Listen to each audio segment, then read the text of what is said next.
fiction. I just thought that would be the better way to go. So, hope that answers the question. Yes. From you writing your first novel, and you've already started on the sequel, can you talk about the differences in the writing processes that there have been between the two?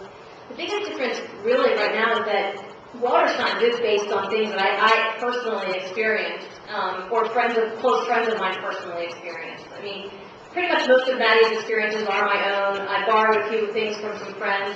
When women get together, they love to talk, and that's another reason why I fictionalized it too, because I thought, okay, I'm going to pull something that somebody told me happened to them, but I'll put it all on Madeline.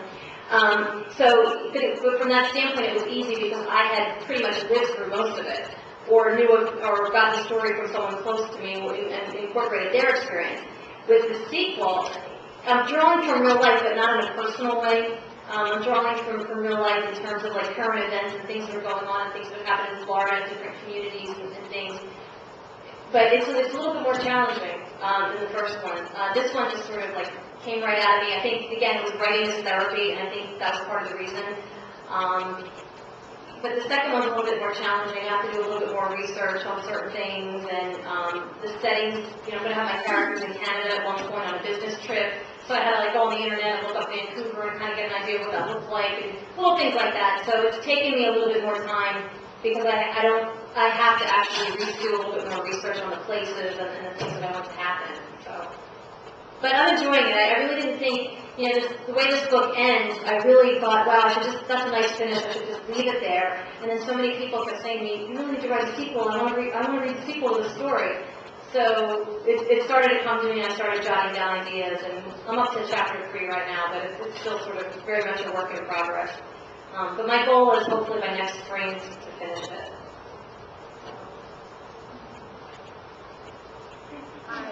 Have your feelings changed about your book since its release? What's so funny? Not so much since the book came out, but during the writing process, and Don, you mentioned this too, I had this love-hate relationship with it, because there were times when I thought, wow, this is really great. And then other times I think, who's going to read this? This is garbage. I'm just going to start over again. And so, yeah, I went through a lot of that, but mostly during the writing process. And I got to a point where it was kind of like I was so sick of my own book that I didn't even look at it for months. Like, really, seriously. Like, when it first came in the mail and I saw it, I think I just stared at it for the longest time, because I was so excited that I finally accomplished this. But then I went through a phase where I was just like, oh my God, I don't want to read any more of it. I was just like, I think it was 3 months before I picked it up again and actually looked at it. But more of the love-hate stuff happened during the writing process. And even with all this positive feedback I was getting, we're writers, I think we're hardest on ourselves than anybody could ever be. And then I started thinking, well, maybe they're just saying that because I don't hurt my feelings, So it's crazy, but I got through it, and now I'm having fun actually doing these little gatherings.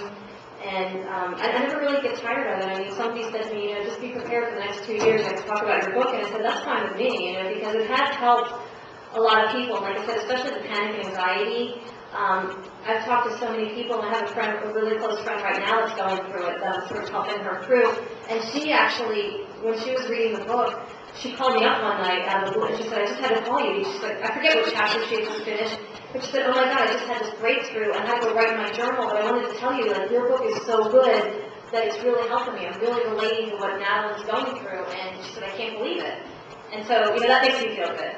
So, but I'm actually having fun with this part of it. I guess, in addition to persistence, we need to have patience with ourselves, too, because I feel like, okay, God, I'm doing all these things, and everybody tells me I'm doing the right thing, and when is it really going to break through to real success? But I've learned to just, live in the moment and just have fun with it, and just keep plugging away. And, 2 years ago, I never thought I'd be at the point where I have one book written and be out talking to people about it. So I try to remind myself of that.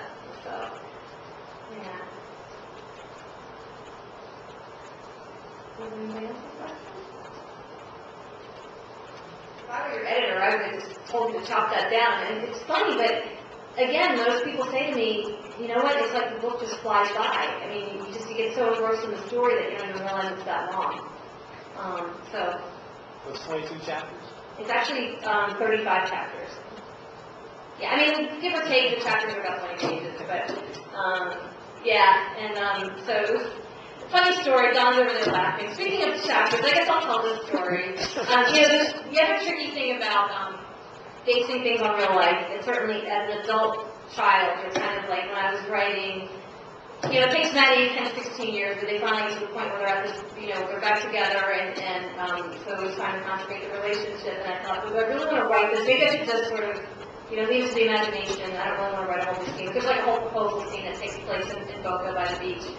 And it was just so funny that I wrote the chapter pretty much without any problem, but it was kind of like, oh no, my mother's going to read this, or family people that know me my whole life are going to read this, what are they going to think of me, So I did go through a little bit of that, and then one of my writer friends just said, you need to get over it, you're an adult now, it's just like, you need to put this scene in the book. It's very tasteful. I mean, my book is more about, my writing style is more about what the characters are thinking and feeling, and I really focused more on that. I didn't want the book to sort of descend into Jackie Collins territory either, and I didn't want to cheapen it. I felt that it was important, though, at this point in the story, and it'll make sense if you read the book, but to show the progression, especially of Madeline and her maturation, to include that in there, and I just made it as tasteful as I could, but definitely the final version of chapter 34 is not the original, I'll just put it that way. I kind of had a little change of heart and said, you know what, I'm going to delete this one paragraph, because maybe I don't need to keep that in there. And Don just, thinks that's hysterical. That's his favorite chapter in the book, and he never fails to remind me of that.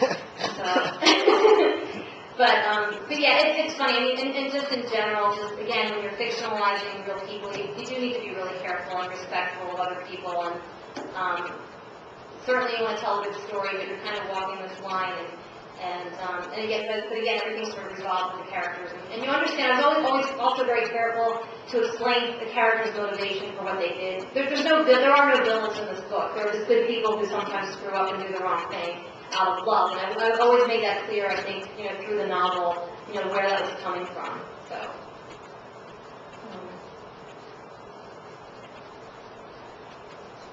Any other questions?